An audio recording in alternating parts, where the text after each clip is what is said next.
Next question थोड़ा लंबा है. हाँ. Many a times I show work in progress stuff and many a times I make complete design and then show to PM. I have found after complete design they appreciate it more than appreciating my parallel thought process while working in progress stuff. Okay. But I feel early feedback is important. What is your take on it? So बहुत बार work in progress दिखाया जाता है PM को, और बहुत बार designer ऐसा करता होगा कि कंप्लीट डिज़ाइन बना दिया और तब दिखाया पीएम को, और ये पूछ रहे हैं कि कंप्लीट डिज़ाइन दिखाता हूँ मैं तो उसके बाद मुझे अच्छा अप्रिसिएशन मिलता है, बट मुझे अप्रिसिएशन पैरेलल थॉट प्रोसेस या डिफरेंट अल्टरनेटिव्स बना के वो दिखा रहा है पीएम को, उस पर नहीं मिलता है, और अर्ली फीडबैक इम्पॉर्टेंट होता है उस केस में.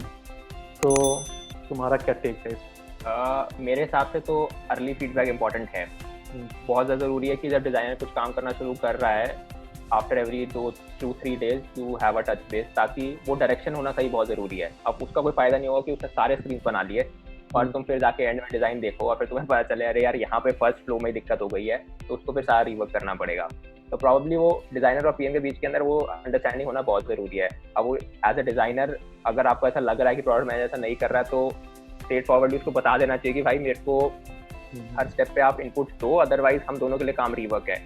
आपका फीचर डिले हो जाएगा क्योंकि अब एक हफ्ते के बाद में फिर एक हफ्ता मुझे और लगेगा सब कुछ बनाने में, तो आपका रिलीज आगे गया और मेरे लिए तो एफर्ट डबल हो ही रहा है. इट्स बेटर कि हम लोग शॉर्ट टाइम का टच बेस करते रहें ताकि दोनों सही डायरेक्शन में मूव करते रहें. मे बी अप्रिशिएशन इसलिए मिलता है शायद तुम विजुअल डिजाइन पूरा करके तब दिखाते हो, और वायर फ्रेम्स को लोग अप्रिशिएट नहीं करते हैं क्योंकि वो विजुअली प्रोडक्ट लेवल, वो प्रोडक्ट मैनेजर की अंडरस्टैंडिंग में दिक्कत है. मेरे ख्याल से प्रोडक्ट मैनेजर को अंडरस्टैंड कि भैया विजुअल तो आएगा, इनपुट आएगा, बट आपको पहले यूजर एक्सपीरियंस देखना है कि वो किस तरीके से जाने वाला है. पूरा फ्लो ठीक होना जरूरी है, उसके विजुअल एलिमेंट्स तो ऐड हो जाएंगे उसमें.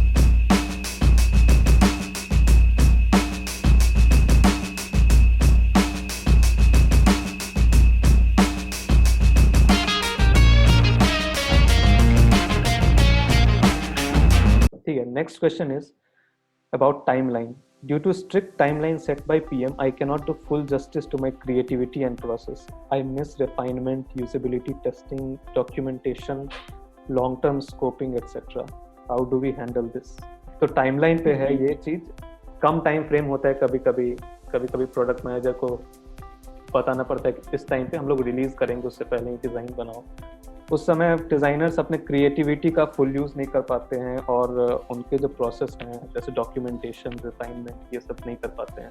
क्या करना चाहिए उस सिचुएशन में? ये ना बहुत सही क्वेश्चन है. उस ट्रेड ऑफ पे जो रहता है हमारा क्वालिटी वर्सेस स्पीड.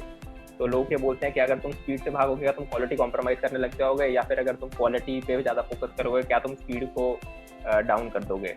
तो उसके अराउंड है. तो मेरे ख्याल से ये फीचर टू फीचर शायद काफ़ी डिफर करे, और कंपनी टू कंपनी भी बहुत डिफर करेगी ये चीज़.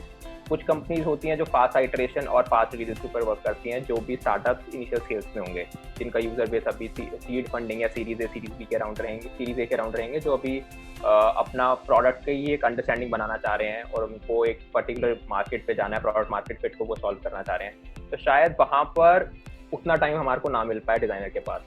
बट उस केस में फिर ऐसा करना चाहिए कि at least product manager should be visionary enough कि भैया वो सोच पाए कि मेरे को इस तरफ लेकर जाना है. मतलब वो पूरा सोच नहीं पाएगा बिकॉज अभी प्रोडक्ट मार्केट पे चल रहा है, तो पिवटिंग बहुत ज़्यादा होती रहेगी. बट जितना अंडरस्टैंडिंग आगे बन सकता है कि आप एक डायरेक्शन सोच के रखो कि मैं 2 हफ्ते में ये चीज़ें रिलीज़ करूंगा, फिर 4 हफ्ते के अंदर ये चीज़ें रिलीज़ करूंगा, नेक्स्ट मंथ में ये चीज़ें रिलीज़ करूंगा. और उसकी अगर मेरे पास एक टाइमलाइन अगर अवेलेबल है तो इट्स बेटर कि आप डिज़ाइनर को भी सेम पेज पे रखो, ताकि वो पैरेलली दोनों लाइन से सोचता रहे. बट वो शायद हमेशा पॉसिबल हो नहीं पाएगा क्योंकि वो आइटरेशन का लूप में फंसा हुआ है. वहाँ पर कहीं ना कहीं चीज़ प्रॉब्लम आएगी. तो उस केस के अंदर आप यही कर सकते हो कि अब as a designer you have to understand कि भाई देखो अगर मैं पूरा क्रिएटिव प्रोसेस कर दूंगा और मैं अपना पूरा एफर्ट इस पर लगा देता हूँ, हो सकता है वो प्रोडक्ट उस मार्केट के लिए, यूजर के लिए सही फिट था ही नहीं, क्योंकि हम लोग अभी भी लर्निंग वाले फेज के अंदर थे. तो तुम्हारे उस एफर्ट का भी कोई फायदा नहीं होने वाला. तुम पूरा प्रोडक्ट बना के भेज दो और एट दी एंड वो प्रॉब्लम सॉल्व ही ना कर पाए तो कोई फायदा नहीं है. तो अगर उस फेज के अंदर तो वो प्रोडक्ट और डिजाइनर के बीच के अंदर ये अंडरस्टैंडिंग हो जानी चाहिए कि हम लोग कौन से फेज पे हैं, क्या आइटरेशन वाले फेज पे हैं, अभी अंडरस्टैंडिंग वाले फेज पे हैं. तो उस हिसाब से वो डिजाइनर अपना एफर्ट डाले. अगर हमें ये पता है कि आइटरेशन वाले फेज पे नहीं है, तो शायद कहीं ना कहीं डिजाइनर की अंडरस्टैंडिंग के लिए और डिजाइनर को इनफ टाइम देने के लिए प्रोडक्ट को एक लॉन्ग टर्म रोड मैप तो रखना ही चाहिए। तो मोस्ट ऑफ द कंपनीज का ये चीज़ होती है कि जब आप गोल सेट कर रहे हैं तो आप एक लॉन्ग टर्म रोड मैप तो बनाओगे कि एवरी क्वार्टर हम लोग ये चीज़ रिलीज करेंगे। तो अगर आप डिजाइनर को भी सेम चीज़ पे लूप इन रखोगे तो आपको ये पता, डिजाइनर को भी पता है कि हाँ भाई इस तरीके से इस साल का रोड मैप जाने वाला है, मेरे को इस तरह की चीज़ों पे काम करना है। तो अगर वो शायद एक छोटे फीचर पे काम कर रहा है तो उसके बाद अंडरस्टैंडिंग रहेगी कि शायद ये बड़ा होकर यहाँ पहुँचेगा अभी, क्योंकि ये हमारा इस साल का रोड मैप है। तो वो पैरेलली उस चीज़ से थ्रू कर सकता है और वो उस पर काम कर सकता है। उसको भी टाइम मिल जाएगा सोचने के लिए कि अच्छा ठीक है मेरे को इस तरीके से काम करना है, अभी मैं इतना बना लेता हूँ तो मेरा इस टाइम का पर्पस सॉल्व हो जाएगा, फिर मैं नेक्स्ट चीज़ इसके ऊपर ये चीज़ लेयर बिल्ड कर दूंगा, ताकि जो उसका बेस लेयर बन रहा है जो भी आपका डिजाइन सिस्टम में रहता है कि ठीक है मेरा बेसिक तो इस तरीके से दिखेगा, then in let next step I can add something over here, I can add something over here, इसका प्लेसमेंट अप डाउन कर सकता हूँ, सो दैट जो आपका बेस लेयर है उस पर रिवर्क ज़्यादा ना हो डिजाइन के एंड पे। अदरवाइज ये हो सकता है कि मैं पूरा स्ट्रक्चर ही चेंज करना पड़ेगा। पहले मेरे को एक्सपेक्टेड था कि इस पेज पे 10 ही एलिमेंट्स आएंगे तो मैंने उसके हिसाब से बनाया था, बट यूज केस तो ये कह रहा है कि 100 भी दिख सकते हैं, तो वहाँ पर पेजिनेशन लेके आना पड़ेगा, कुछ उस तरीके का लेके आना पड़ेगा। बट अगर एज अ प्रोडक्ट का मेरे को ये चीज़ पता थी कि भाई मेरे को 100 यूजर्स के लिए प्रॉब्लम सॉल्व करना है, आगे लोगों के लिए करना है, तो वो अंडरस्टैंडिंग रखोगे तो वहाँ पर रिवर्क बढ़ सकता है। तो काइंड ऑफ दोनों जगह पर वर्क नीडेड है, प्रोडक्ट के साइड पे भी कि वो डिजाइनर को एक इनफ विजिबिलिटी देके रखे, और डिजाइनर की साइड पे भी ये अंडरस्टैंडिंग जरूरी है कि उनका प्रोडक्ट है कौन सा फेज के अंदर, क्या उस टाइम पे उतना एफर्ट डिजर्व भी करता है वो फीचर की नहीं। So the next question is, we will make this in V2. The V2 never comes. How do I make the V2 happen? बहुत क्लासिक ये हर जगह होता है। तो इसके लिए क्या करना चाहिए यार? तो ये वही प्रॉब्लम है जिसमें मैं कह रहा था ना कि हम लोग नए फीचर के रिलीज पे भागते रहते हैं, पुराने प्रोडक्ट को हम कहीं ना कहीं बीच में छोड़ देते हैं। तो आई थिंक ये प्रॉब्लम उस कंपनी के प्रोडक्ट लाइन के ऊपर ही कहीं ना कहीं सॉल्व होना चाहिए कि डिजाइनर को ये चीज़ पुट फॉरवर्ड करनी पड़ेगी कि अगर मतलब ऐसा सबसे पहले तो एज अ प्रोडक्ट मैनेजर ही मेरे को ये चीज़ समझ में आनी चाहिए कि यार मैंने जो प्रोडक्ट मार्केट में भेजा है वो अभी तक हाफ बेक्ड है, और मैं अगर उससे एक्सपेक्ट कर रहा हूँ कि इतना एंगेजमेंट आ जाएगा तो वो गलत है।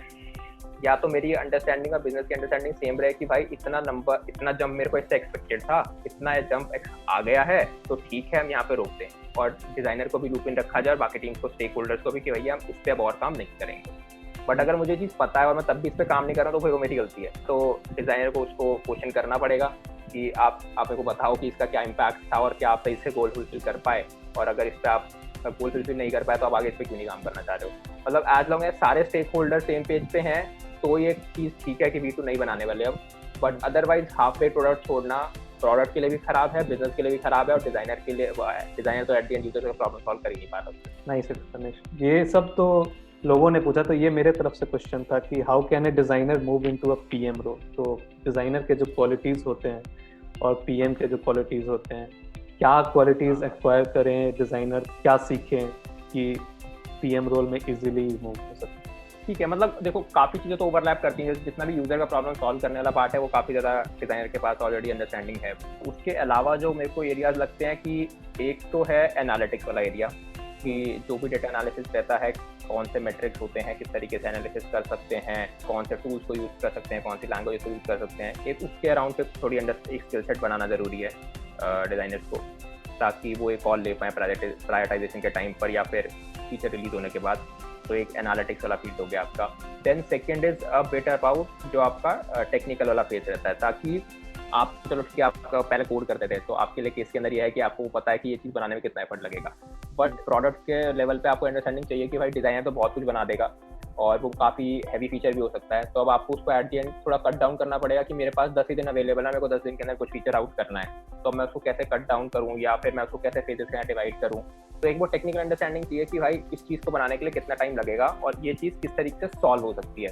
अब ये हो सकता है कि एक कोई मैंने चीज़ बना दी है, कोई भी फीचर है और उसका एक टेक साइड पे क्या सोल्यूशन रहेगा, कैसा फ्लो रहेगा, अगर वो अंडरस्टैंडिंग प्रोडक्ट लेवल पे चाहिए कहीं ना कहीं, ताकि हम लोग अब ऐसे डिज़ाइन के अंदर जैसे यूएस डिज़ाइन को मैं देखता हूँ बहुत ज़्यादा, तो वहाँ पे 3D और उस तरह के इंटरेक्शन काफ़ी ज़्यादा आने लग गए हैं इन द न्यू स्टार्टअप जो सिलिकॉन वैली के अंदर आ रहे हैं। तो कहीं ना कहीं मेरे हिसाब से वहाँ की मार्केटिंग के लिए वो चीज़ सूट करती है, बिकॉज वहाँ पे वो लोग उस स्पेस से आगे बढ़ रहे हैं। अगर मैं वही 3D वगैरह अभी मैं इंडियन मार्केटिंग के लिए सॉल्व करना शुरू कर दूँ तो शायद वो ठीक नहीं होगा, क्योंकि मेरे यूजर्स अभी जिन फोन्स को यूज़ कर रहे हैं क्या वो फोन्स उतना सपोर्ट भी करेंगे, जिन नेटवर्क के ऊपर वो है क्या वो इंटरेक्शन उतना अच्छा हो भी पाएगा कि नहीं हो पाएगा। फोन्स का हो गया, नेटवर्क का हो गया, बैंडविड्थ वगैरह है, तो इन सब का कुछ ना कुछ हो सकता है कि क्या चीज़ एट दी एंड वो चीज़ इतनी टेक्निकली फिजिबल है भी कि नहीं है, तो उस चीज़ के लिए टेक्निकल अंडरस्टैंडिंग होना जरूरी है। तो एक आपका एनालिटिक्स वाला हो गया, एक टेक्निकल वाला हो गया।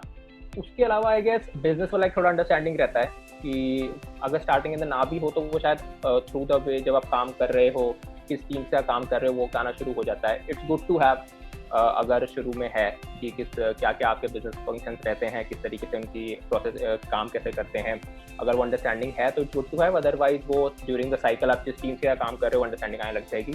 बट आई फील कि स्टार्टिंग के अंदर ये टेक वाला और डेटा वाला अगर एरिया क्लियर रहेगा तो इनिशियल जंप हो सकता है। तो आपने देखा सारे क्वेश्चंस विवेक ने आंसर दिए, आप लोगों ने जो भी पूछा था। So thank you Vivek for your time. It was awesome listening to your answers. So we'll come with next person in some time and with new theme of questions. So goodbye from me and from Vivek. And Thanks for having do me. subscribe the channel